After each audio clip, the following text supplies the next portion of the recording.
Elles ont en commun d'attaquer toujours, non pas les très pauvres d'ailleurs, hein, parce qu'ils ont fait attention à ça de façon tout à fait électoraliste, mais disons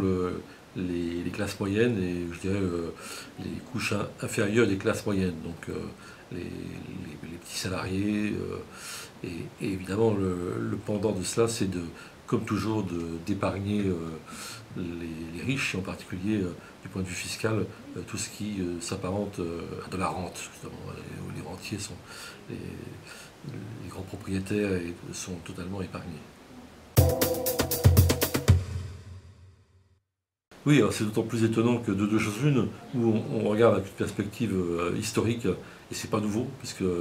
les médiévistes font remonter ça à Saint-Louis, l'endettement public en France. Soit on a une lorgnette un petit peu plus courte et on se penche sur la séquence la plus récente, et là, effectivement, il faut dire qu'il y a eu un gonflement spectaculaire de la dette, notamment entre 1995 et aujourd'hui. On est passé de 660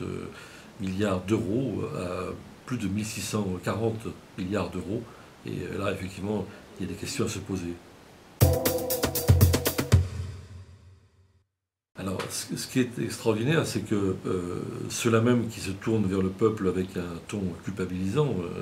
on l'a vu avec François Fillon, il ferait mieux de se regarder dans un miroir, parce qu'en fait, ils sont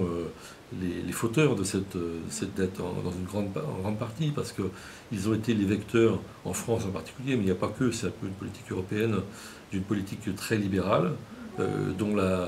l'idéologie a été la baisse des impôts, et en particulier la baisse des impôts pour les riches, c'est-à-dire ceux qui étaient les plus solvables. Et donc on a creusé le déficit public avec cette politique de façon absolument massive. Je voudrais qu'on a en plus, on s'est privé d'un certain nombre d'instruments d'intervention, notamment